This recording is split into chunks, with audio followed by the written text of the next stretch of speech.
Before we dive into this incredible story of a mother's love and determination, make sure to hit that subscribe button and ring the notification bell. You won't want to miss stories like this that remind us what truly matters in life. Now, let's begin. The fluorescent lights of Mel's diner buzzed overhead as Sarah Martinez tied her apron with practiced efficiency. At 28, she had the kind of tired eyes that came from working double shifts and staying up late helping with homework. The early morning rain drummed against the windows of the small-town diner in Cedar Falls, Oregon, casting gray shadows across the worn linoleum floor. Table 6 needs their coffee warmed up, and the guy in booth 3 is getting impatient about his eggs, called out Marcus, the cook, his voice carrying over the sizzle of the griddle. Sarah grabbed the coffee pot, her movements fluid despite the exhaustion that seemed permanently etched into her shoulders. This was her life now. 6 days a week at the diner, nights spent helping her 8-year-old son Tommy with his math homework, and weekends picking up extra catering gigs to make ends meet. "Morning, Mr. Peterson," she said with a genuine smile as she refilled the coffee cup of the elderly man who came in every Tuesday. "How's Martha doing?" "Better. Thanks for asking, Sarah. You tell that boy of yours I said hello." Sarah's smile faltered for just a moment. Tommy. Her whole world revolved around that little boy with his father's dark hair and her stubborn chin. She hadn't heard from David in over 6 months, not since he'd promised to send child support and then disappeared into the wind like he always did. The bell above the door chimed, and Sarah looked up to see a man in an expensive suit scanning the diner. He looked out of place among the construction workers and early morning coffee drinkers. His eyes found her, and something in his expression made her stomach clench. "Sarah Martinez?" he asked, approaching her station. "That's me. You want a table? Actually, I need to speak with you. I'm James Hoffman, from Hoffman and Associates." He pulled out a business card. "It's about your son." The coffee pot trembled in Sarah's hands. "What about Tommy? Is he okay? I just dropped him off at school. He's fine. But there's been a development in his custody situation. David Rodriguez has filed for full custody." The diner seemed to tilt around her. Sarah gripped the edge of the counter, her knuckles going white. "That's impossible. David hasn't seen Tommy in 2 years. He owes me thousands in child support." "I'm afraid it's very possible, and there's more." Hoffman's voice was gentle but firm. "David has remarried. His new wife is Elizabeth Hartwell-Rodriguez. You might recognize the name." Sarah's blood ran cold. Elizabeth Hartwell, as in Hartwell Industries, one of the biggest employers in the county, as in the family that basically owned half of Cedar Falls. "They're claiming you're an unfit mother," Hoffman continued. "They've cited your work schedule, your financial situation, and they're questioning whether Tommy is receiving adequate care and educational opportunities." "That's ridiculous," Sarah's voice carried across the diner, causing several customers to look up. She lowered it to a fierce whisper. "I work my ass off for that boy. He's never missed a meal, never gone without clean clothes, never—" "I believe you, but the court date is set for next Friday. You need legal representation." Sarah's mind raced. Legal representation meant money she didn't have. It meant time off work she couldn't afford. It meant facing David and his new rich wife who could probably buy and sell her entire world without blinking. "I can't afford a lawyer. There are public defenders, but—" Hoffman hesitated. "Mrs. Martinez, I'm going to be honest with you. The Hartwells have influence in this town. This won't be easy." After he left, Sarah stood in the middle of the diner, surrounded by the familiar sounds of clinking dishes and morning conversation, feeling like her world was crumbling. She thought about Tommy, probably sitting in his second-grade classroom right now, working on his reading with Mrs. Patterson, completely unaware that his father, a man he barely remembered, was trying to take him away from the only parent he'd ever really known. "Sarah, you okay, honey?" Dolores, the other waitress, appeared at her elbow. At 62, Dolores had seen it all and had a motherly concern that often got Sarah through her toughest days. "I need to call in a favor," Sarah said, her voice barely audible. "Can you cover my tables for 10 minutes? She stepped into the small break room and pulled out her phone with shaking fingers. There was only one person she could think of who might help, though she hated to ask. Her pride had kept her from making this call for months. "Hello? Mom, it's Sarah. I need help." The law office of Katherine Mills was nothing like the sleek, glass-fronted building where Sarah imagined the Hartwell lawyers worked. Located above a used bookstore on Main Street, it had the comfortable, lived-in feel of someone who cared more about justice than appearances. Sarah climbed the narrow stairs, Tommy's small hand tight in hers, while her mother, Eleanor, followed behind. "You sure about this, Mika?" Eleanor asked for the third time since they'd left the diner. "Catherine's good people, but this is a big fight." Sarah paused outside the frosted glass door that read, "Katherine Mills, attorney at law." She'd known Katherine since high school. They'd been lab partners in chemistry, and Katherine had always been the one with the answers. While Sarah had gotten pregnant at 19 and dropped out of community college to work, Katherine had gone on to law school and come back to Cedar Falls to practice family law. "I don't have a choice, Mom." The waiting room was small but warm, with mismatched furniture that somehow worked together. Tommy immediately gravitated toward a box of toys in the corner. His earlier confusion about why they were visiting a lawyer apparently forgotten in the face of a new action figure. Sarah Martinez! A woman appeared in the doorway, and Sarah felt a rush of relief at the familiar face. Katherine looked exactly the same. Curly red hair now tamed into a professional bun, kind eyes behind wire-rimmed glasses, and that same confident smile that had gotten them both through Mrs. Henderson's impossible chemistry tests. "Kath, thank you for seeing us on such short notice." "Of course. Come on back." Katherine's office was organized chaos. Law books stacked on every surface, case files in neat piles, and a coffee mug that proclaimed, "World's okayest lawyer." She gestured for them to sit, while Tommy remained in the waiting room with Elena. "So, tell me everything," Katherine said, pulling out a legal pad. Sarah started from the beginning, meeting David when she was 18, the whirlwind romance that had led to Tommy, David's pattern of leaving when things got tough and coming back with promises he never kept. She talked about the missed child support payments, the broken visitations, the way Tommy had stopped asking about his daddy. "He hasn't seen Tommy in over 2 years, Sarah finished. Not a birthday card, not a Christmas present, nothing. And now, suddenly he wants full custody? Katherine was quiet for a moment, tapping her pen against the pad. "The Hartwells have a lot of influence in this county. Judge Morrison has known the family for decades. They've donated to his campaigns, supported his initiatives. So I don't have a chance." "I didn't say that." Katherine's voice was firm. "But we need to be smart about this. Tell me about Tommy's life now, his routine, his school, his friends." Sarah felt herself relaxing as she talked about the boy who was her whole world. Tommy's love for dinosaurs and baseball cards, his struggles with reading that she helped him work through every night, his friendship with the elderly neighbor who taught him chess on Sunday afternoons. She talked about their small apartment above the bakery,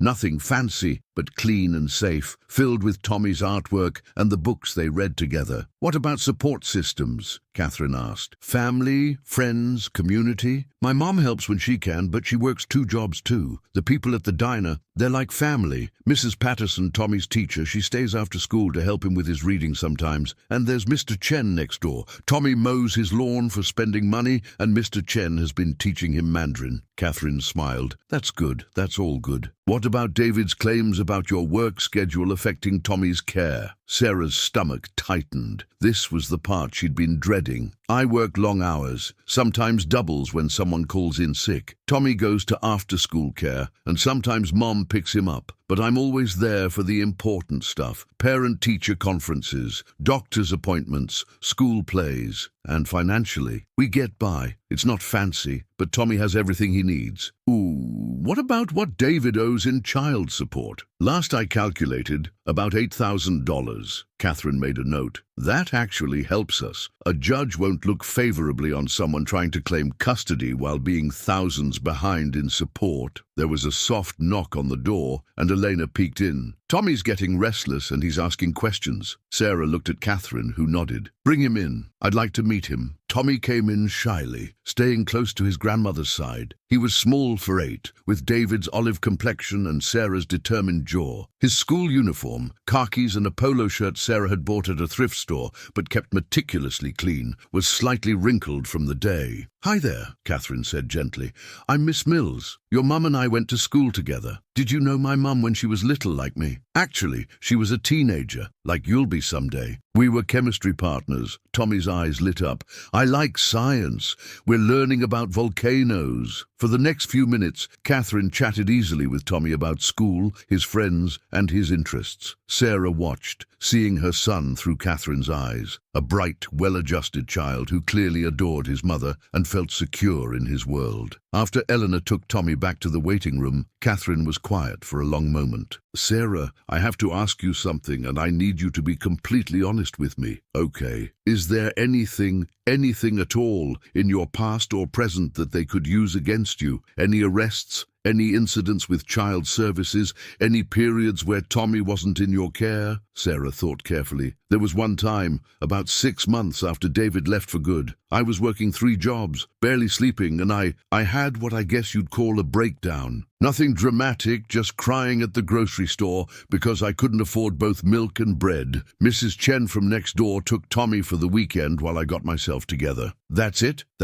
I don't drink. I don't do drugs. I've never even had a speeding ticket." Katherine nodded. "Good, because they're going to dig into everything. The Hartwells don't play games. So, what happens now? Now we prepare. I'm going to need character references. Your boss at the diner, Tommy's teacher, neighbors, anyone who can speak to your parenting and your relationship with Tommy. I'm also going to need financial records, proof of David's missed support payments, evidence of his absence from Tommy's life." Sarah felt overwhelmed. "How much is this going to cost?" "I need to be honest. I don't have much." Katherine was quiet for a moment. "Let's worry about that later. Right now, let's focus on keeping Tommy where he belongs." As they prepared to leave, Katherine put a hand on Sarah's shoulder. "Sarah, I know this feels impossible right now, but you're a good mother. That matters more than money or influence. Does it? In court? We're going to make sure it does." Walking back to the car, Sarah felt a mixture of hope and terror. In 5 days, she would be standing in a courtroom, fighting for the right to keep raising her own son. The thought made her knees weak,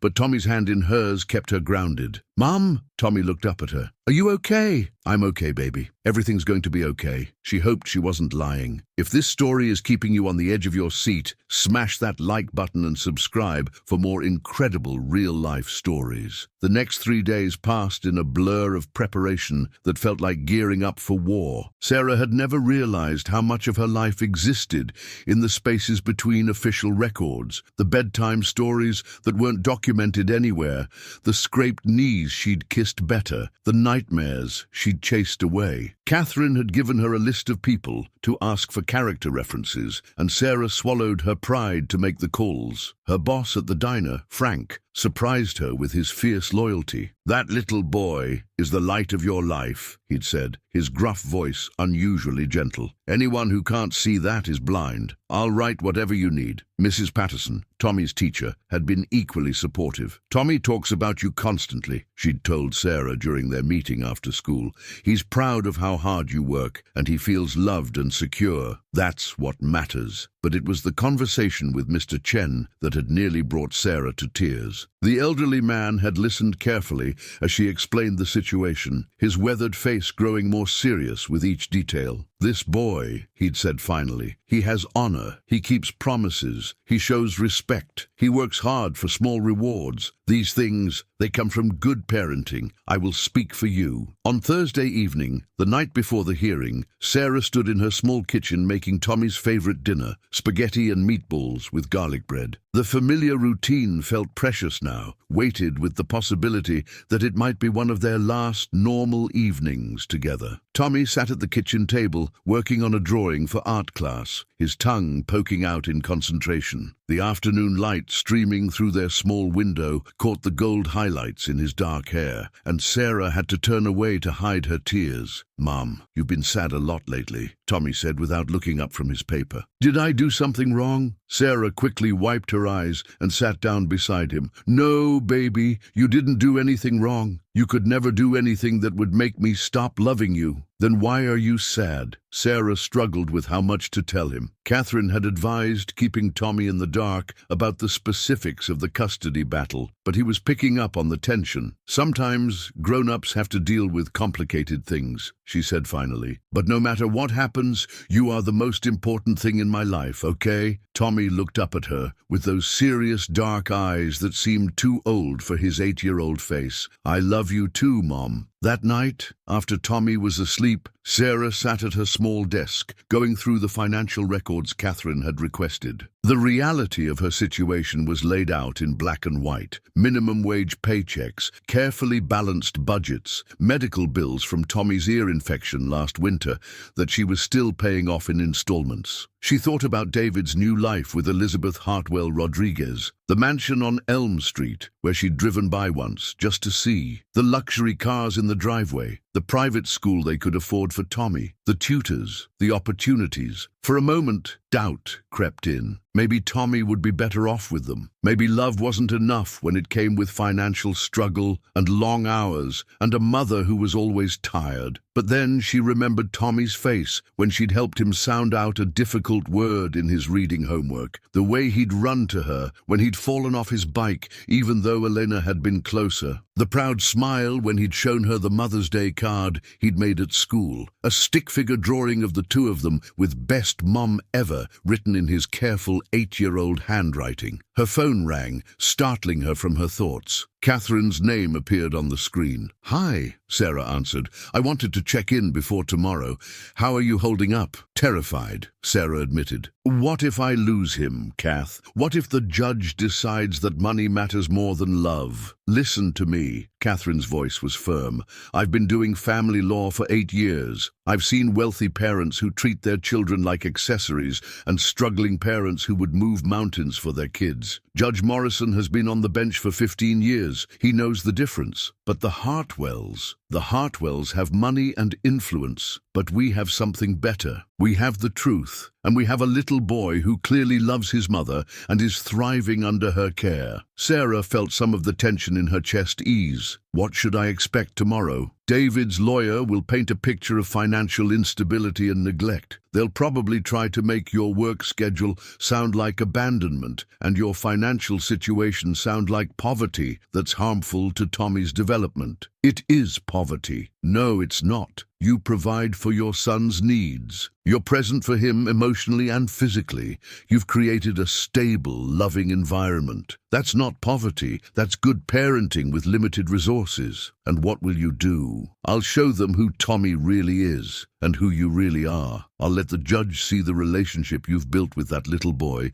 and I'll make David explain why he thinks he has the right to claim a child he abandoned." After they hung up, Sarah felt marginally better. She finished organizing her papers, then went to check on Tommy one more time. He was sleeping peacefully, his favorite stuffed dinosaur clutched against his chest. The nightlight cast a soft glow across his face, making him look even younger than his 8 years. "I won't let them take you," she whispered, "I promise." At 6 a.m. on Friday morning, Sarah stood in front of her small closet, staring at her limited options. She'd bought a navy blue dress at a second-hand store earlier in the week. Professional but not expensive, the kind of thing a responsible single mother might wear to court. Her hands shook as she zipped it up. Tommy was unusually quiet over breakfast, picking at his cereal while Sarah tried to act normal. Elena had arrived early to take him to school and would pick him up afterward, keeping him away from the courthouse. "Will you be home for dinner?" Tommy asked, as Sarah gathered her purse and the folder of documents. "I'll be home," she said, hoping it was true, hoping that home would still mean this small apartment where they'd built their life together. The courthouse in Cedar Falls was an imposing brick building that had stood at the center of town for over a century. As Sarah walked up the front steps with Katherine beside her, she felt the weight of history and tradition pressing down on her. This was where justice was supposed to be served, where right was supposed to triumph over might. But as she saw the sleek black Mercedes pulling up to the curb and watched David step out in a tailored suit that probably cost more than she made in 2 months, Sarah couldn't help but wonder if justice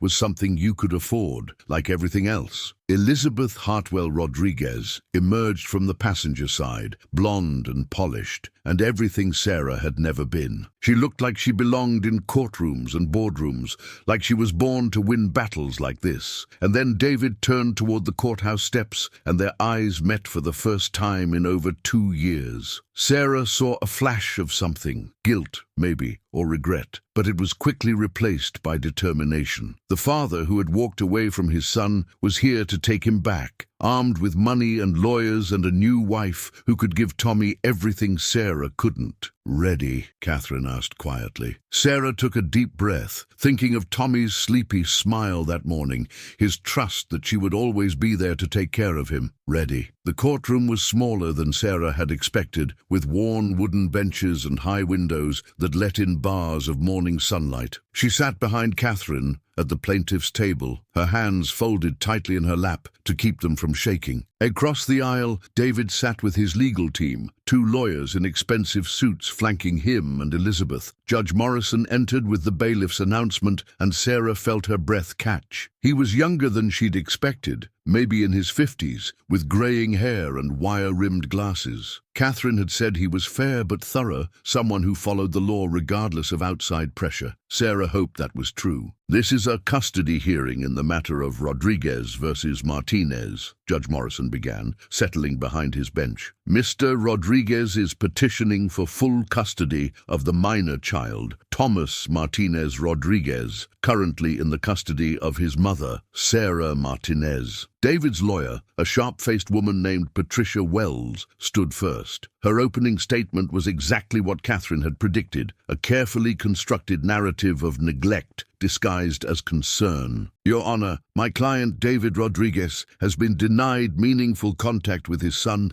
for over 2 years. During this time, the child has been living in substandard conditions with a mother who works excessive hours, leaving the boy in the care of various babysitters and relatives." Sarah's jaw clenched as Wells continued, painting her life as a series of failures and inadequacies. Her work schedule became chronic absence from the home. Their small apartment became inadequate living conditions. The community of people who helped care for Tommy became inconsistent and unreliable supervision. Mr. Rodriguez has recently married Elizabeth Hartwell-Rodriguez, providing a stable 2-parent household with the financial resources to ensure Thomas receives proper educational opportunities, health care, and extracurricular activities. They can provide what every child deserves, a secure, affluent home with parents who can be present for his needs. When Wells sat down, Katherine rose with quiet confidence. Sarah watched her old friend and felt a surge of gratitude for the composed, professional woman she'd become. "Your Honor, this case isn't about money or the size of someone's house. It's about love, consistency, and the bond between a mother and child who have never been apart. For 8 years, Sarah Martinez has been the only constant parent in Tommy's life. She has sacrificed, struggled, and succeeded in raising a happy, healthy, well-adjusted child who knows he is loved unconditionally." Katherine gestured toward the stack of character references on her table. "We'll show you testimony from teachers, neighbors,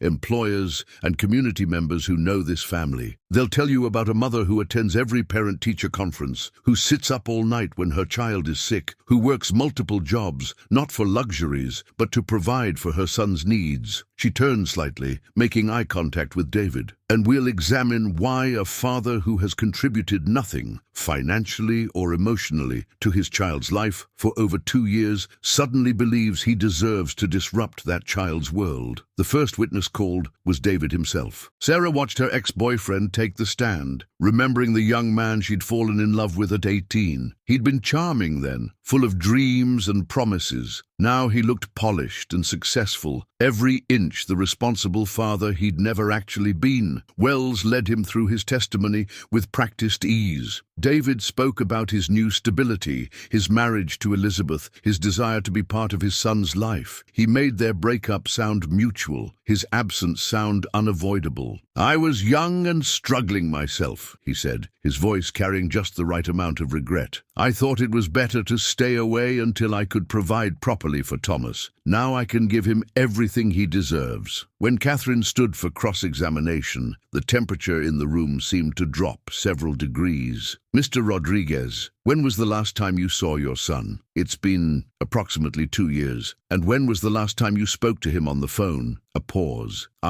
It's been a while. Sarah made it difficult to maintain contact. I see. And when was the last time you sent child support? David's lawyer started to object, but Judge Morrison overruled her. Answer the question, Mr. Rodriguez. I've been between jobs and, Your Honor, Katherine interrupted, I'd like to submit evidence of Mr. Rodriguez's child support obligations and payments. She handed a folder to the bailiff. The records show that Mr. Rodriguez owes $244 in back child support, with his last payment made 14 months ago. Sarah saw David flush, his composure cracking slightly. Mr. Rodriguez, during your son's life, have you ever attended a parent-teacher conference? The timing was always difficult. Have you ever taken him to a doctor's appointment? Sarah preferred to handle those things. Have you ever helped him with homework? I lived across town and... Mr. Rodriguez, Katherine's voice was ice cold now. In 8 years, can you name one consistent way you've participated in your son's daily life? The silence stretched uncomfortably long. Finally, David said, I want to be part of his life now. That's why I'm here. After 2 years of no contact, no financial support, and no involvement, you want full custody. Not visitation, not shared custody, but full custody. Why? Thomas deserves better than the situation he's in now. Better than a mother who loves him. Better than poverty. Better than being raised by a single mother who's never home. Sarah felt the words hit her like physical blows. Katherine, however, seemed to have been waiting for exactly this response. So, this is about money, Mr. Rodriguez? No, it's about providing for my son. The son you haven't provided for in over a year? Objection, Wells called out, but Judge Morrison was already making notes. Katherine called her next witness, Mrs. Patterson, Tommy's teacher. The middle-aged woman took the stand with obvious nervousness, but her testimony was clear and compelling. Tommy is one of my most well-adjusted students, she said. He's polite, kind to other children, and clearly feels secure and loved. When he talks about his mother, which is often, it's always with pride and affection. Can you describe Sarah Martinez as a parent based on your interactions with her? She's involved and attentive. She comes to every conference, even if she has to leave work early. When Tommy was struggling with reading, she worked with him every night until he caught up. She volunteers for field trips when she can get time off. She's exactly the kind of parent every teacher hopes to work with. Wells's cross-examination focused on Tommy's academic performance and social development, clearly fishing for problems that weren't there. Mrs. Patterson remained steadfast. Tommy was a normal, happy 8-year-old who was thriving academically and socially. Frank from the diner came next, his usual gruff demeanor softened by obvious affection for Sarah and Tommy. That girl works harder than anyone I know, he said. And when she talks about her boy, her whole face lights up. Tommy comes by the diner sometimes after school, polite as anything, does his homework in the corner booth. Any fool can see they're crazy about each other, but it was Mr. Chen's testimony that seemed to resonate most with Judge Morrison. The elderly man spoke slowly and carefully about watching Sarah and Tommy together. In my culture, we believe children show who their parents truly are, he said. This boy is respectful, hard-working, honest. He helps his neighbors, cares for his mother, studies hard even when it's difficult. These qualities, they don't come from money, they come from good parenting. As the afternoon wore on, Sarah felt the emotional weight of having her life dissected and examined. Every choice she'd made as a mother was being scrutinized, every struggle magnified. But she also felt a growing sense of pride as witness after witness spoke about her relationship with Tommy, about the community they'd built together, about the love that was evident to anyone who bothered to look. When court recessed for the day, Katherine walked her to the courthouse steps. How do you think it went? Sarah asked. Better than I expected. Judge Morrison is paying attention, and David didn't come across as well as his lawyers hoped. But tomorrow Elizabeth testifies, and they're going to paint a picture of everything they can offer Tommy. Sarah looked across the parking lot where David and Elizabeth were getting into their Mercedes. What if it's not enough? What if love doesn't trump money? Katherine followed her gaze. Sarah, I've seen a lot of custody cases. The ones that stick with me aren't the ones where the richest parent wins. They're the ones where the right parent wins. Tomorrow, we make sure Judge Morrison sees who the right parent is. That evening, Sarah sat with Tommy at their small kitchen table, helping him with math homework while trying to act like her world wasn't potentially falling apart. She watched him work through the problems with determination, his small face serious with concentration, and felt her resolve strengthen. This was her son, not because of biology or legal documents, but because she'd earned the right to be his mother every single day for 8 years. Tomorrow, she would fight for that right with everything she had. The second day of the hearing began with Elizabeth Hartwell-Rodriguez taking the stand. She was everything Sarah wasn't: polished, educated, comfortable with wealth and privilege. Her testimony was smooth and practiced, painting a picture of the opportunities she and David could provide for Tommy. "We have a 5-bedroom home in the best school district," Elizabeth said, her voice cultured and confident. "Thomas would have his own room, access to private tutoring, music lessons, sports programs. We can provide stability and resources that, frankly, his current situation cannot match." Sarah watched Judge Morrison take notes, his expression unreadable. Elizabeth continued, describing elaborate vacation plans, college funds, and the kind of privileged childhood that Sarah could never offer her son. "I have a master's degree in education," Elizabeth added. "I could provide academic support that would ensure Thomas reaches his full potential. With our resources, he could attend the finest universities, pursue any career path he chooses." During Katherine's cross-examination, Elizabeth remained composed, deflecting questions about her lack of relationship with Tommy and her husband's absence from his son's life. "I understand this is a difficult transition," Elizabeth said smoothly, "but children are adaptable. Thomas will quickly adjust to having 2 parents who can be present for him, rather than relying on babysitters and neighbors." Sarah felt her temper flare at the dismissive way Elizabeth described the community that had helped raise Tommy, but Katherine remained professionally calm. "Mrs. Rodriguez, have you ever met Thomas?" "Not yet, but David has told me so much about him. I'm looking forward to being his stepmother." "So, you're asking for custody of a child you've never met?" "I'm supporting my husband's desire to be reunited with his son. And if Thomas has difficulty adjusting to being separated from his mother,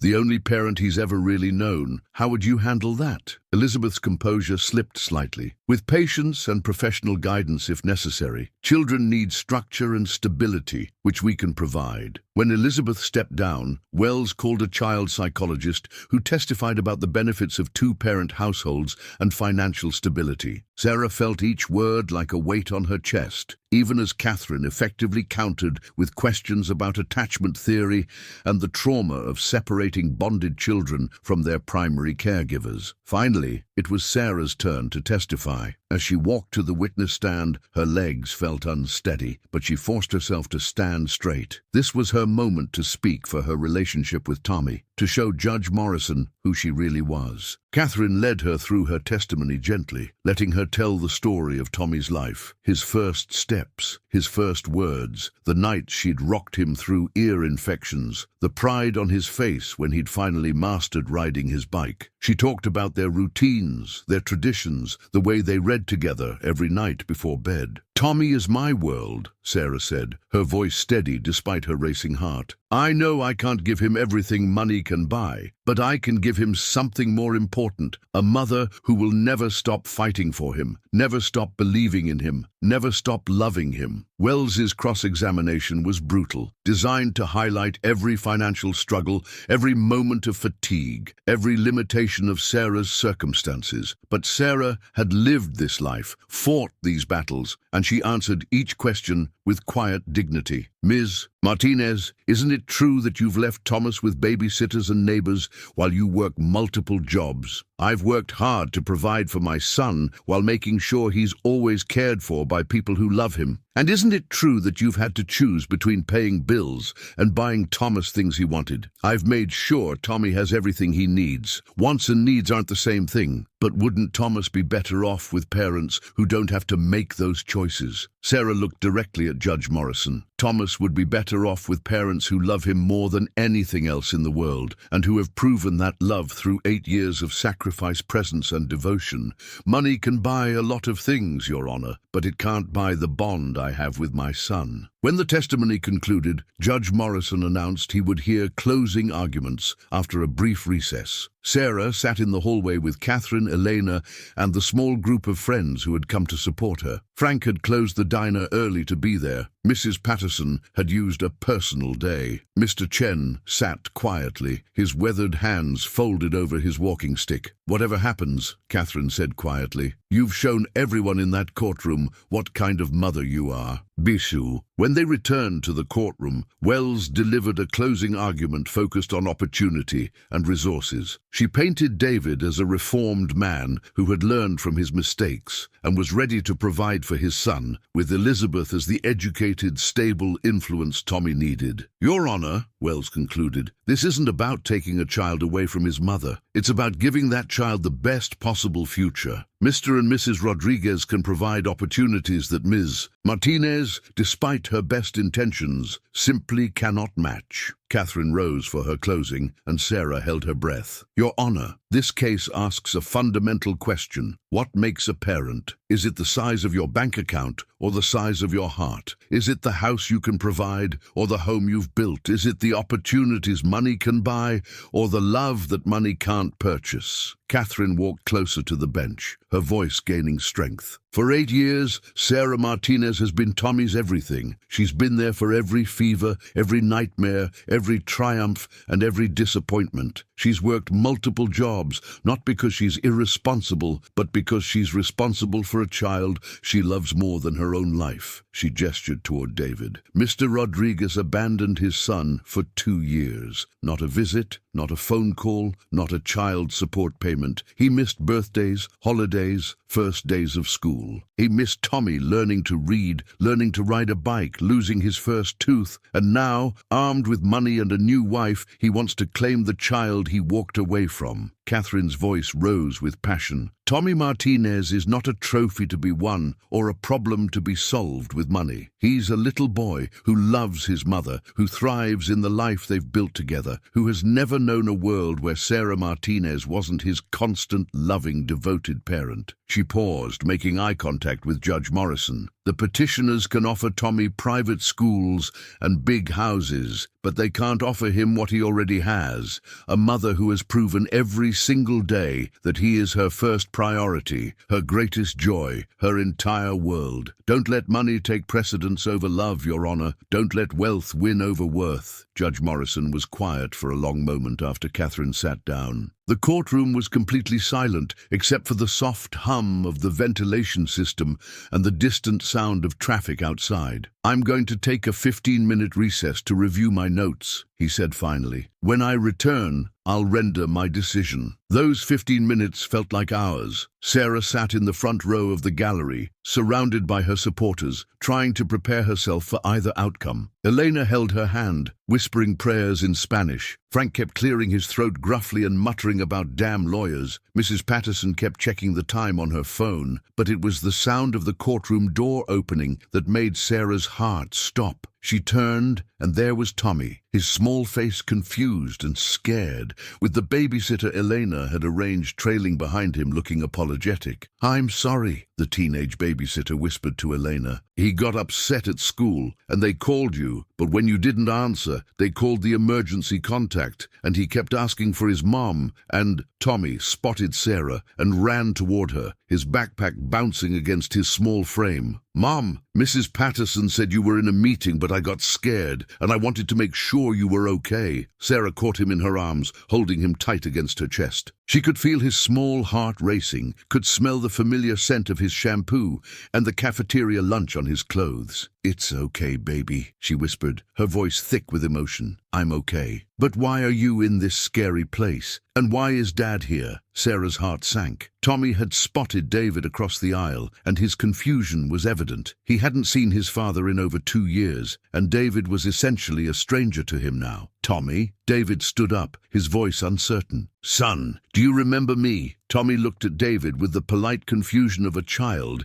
meeting a vaguely familiar adult. You're my dad, he said slowly, more statement than recognition. The one in the pictures. The courtroom was completely quiet, everyone watching this unexpected moment. David took a step forward, and Tommy instinctively pressed closer to Sarah. I've missed you so much, David said, his voice breaking slightly. I want us to be a family again. Tommy looked up at Sarah, then back at David, processing this with the clarity that children sometimes possessed. But I already have a family, he said simply. Me and Mom and Grandma Elena and Mr. Chen and everyone at the diner. It was then that Judge Morrison returned to the courtroom. He stopped short when he saw the scene before him, the child at the center of this custody battle, clinging to his mother while looking with uncertainty at the father seeking to claim him. I see we have an unexpected visitor, Judge Morrison said gently. Tommy, is it? Tommy nodded, still pressed against Sarah's side. Tommy, I'm Judge Morrison. I'm trying to make some important decisions about your family. Can you tell me who takes care of you when you're sick? Mom does, Tommy answered without hesitation. And who helps you with your homework? Mom does. And sometimes Mr. Chen helps with the hard math. And who do you talk to when you're scared or sad? Mom. She always knows how to make me feel better. Judge Morrison nodded thoughtfully, then looked at David. Mr. Rodriguez, perhaps you'd like to say hello to your son. David approached slowly, and Sarah felt Tommy's grip on her shirt tighten. Hi, Tommy. You've gotten so big. Hi, Tommy said politely, then looked up at Sarah with questioning eyes. Tommy, Elizabeth said, stepping forward with a bright smile that looked practiced. I'm Elizabeth. I'm married to your dad now. We're so excited to have you come live with us.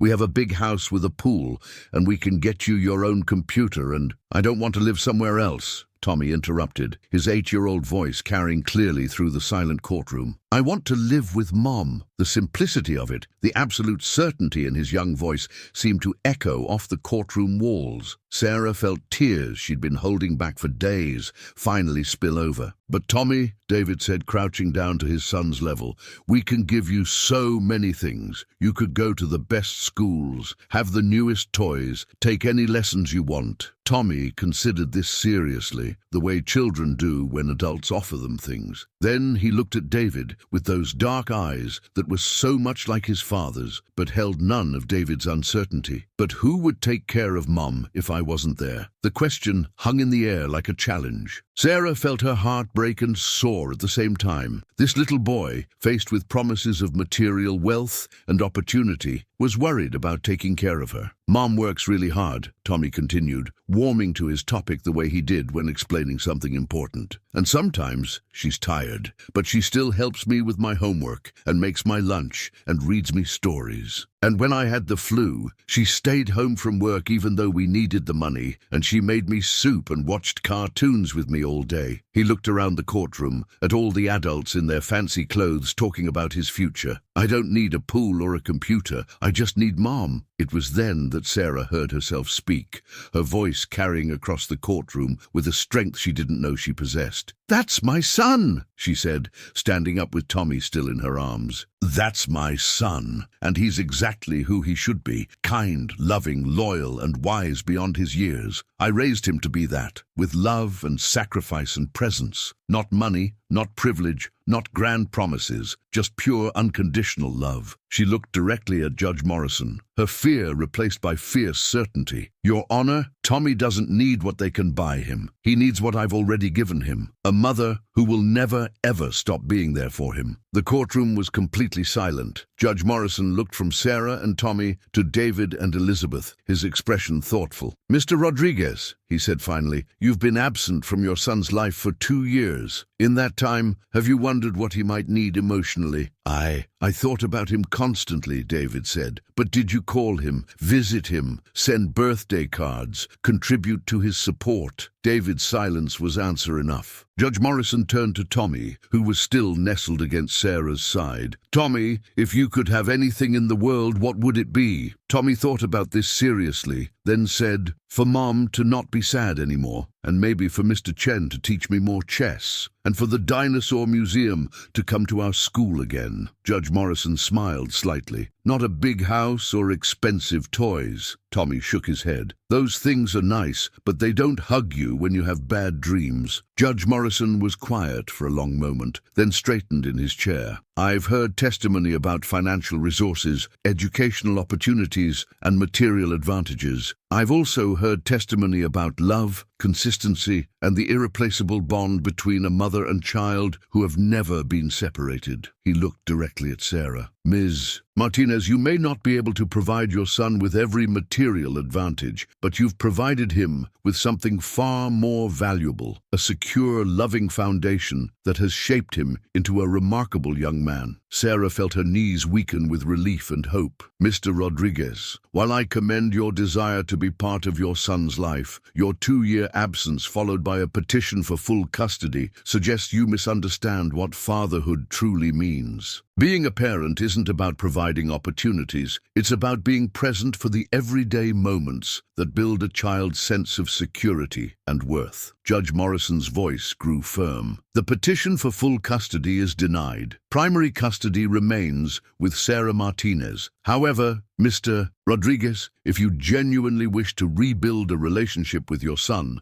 I'm ordering graduated visitation beginning with supervised visits, contingent upon your completion of parenting classes and current child support obligations." Sarah felt her legs give way, and she sank back into her chair with Tommy still in her arms, tears of relief streaming down her face. Around her, she could hear Elena sobbing with joy, Frank muttering, "Damn right," and Mrs. Patterson whispering, "Thank God." Tommy looked up at her with concern. "Mum, why are you crying? Are you sad?" "No, baby," Sarah managed through her tears. "I'm happy, so happy, because we get to stay together. Because we get to stay together." As they left the courthouse that afternoon, Sarah felt like she was walking in a dream. The late afternoon sun seemed brighter, the air cleaner, the future possible again. Tommy chattered excitedly about wanting to tell Mr. Chen about the courthouse and asking if they could get ice cream for dinner to celebrate. Katherine walked them to the parking lot, her professional composure finally cracking into a genuine smile. "You did good in there, Sarah. Both of you. I can't thank you enough, Kath. I don't know how I'll ever repay you for this. You already have. You've raised an incredible kid, and you fought for him when it mattered. That's payment enough." As they drove home to their small apartment above the bakery, Tommy fell asleep in the back seat, exhausted by the day's events. Sarah glanced at him in the rearview mirror, her son, still hers, still safe in the life they'd built together. The apartment looked exactly the same as when they'd left that morning, but everything felt different. The small room seemed cozier rather than cramped. The second-hand furniture looked comfortable rather than shabby. This was their home, and no one could take it away from them. That evening, as Sarah tucked Tommy into bed,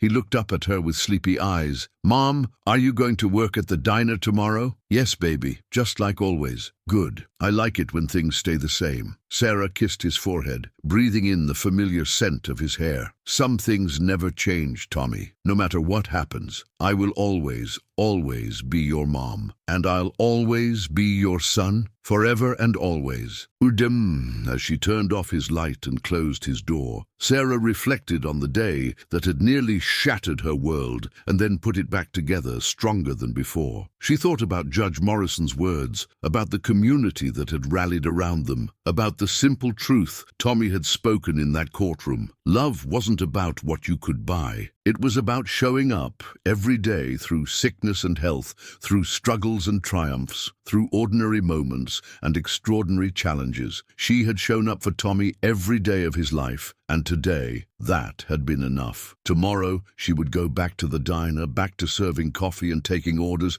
and working for every dollar. But she would do it as a mother whose love had been recognized, whose sacrifice had been honored, whose bond with her child had been deemed unbreakable by the very system that had threatened to tear them apart. In her small bedroom, Sarah looked out the window at the quiet street where they'd built their life. Mr. Chen's house was dark, except for the porch light he always left on. The bakery below them smelled faintly of tomorrow's bread. Everything was exactly as it should be. Tommy was safe. Tommy was home. Tommy was hers. And that was everything. What an incredible story of a mother's unwavering love. If this touched your heart like it did mine, please give this video a thumbs up and subscribe to our channel for more inspiring stories that celebrate the power of love over money, determination over privilege, and family bonds that can't be broken. Hit that notification bell so you never miss our latest uploads, and let me know in the comments below what moment in this story moved you the most. Thanks for watching, and I'll see you in the next video.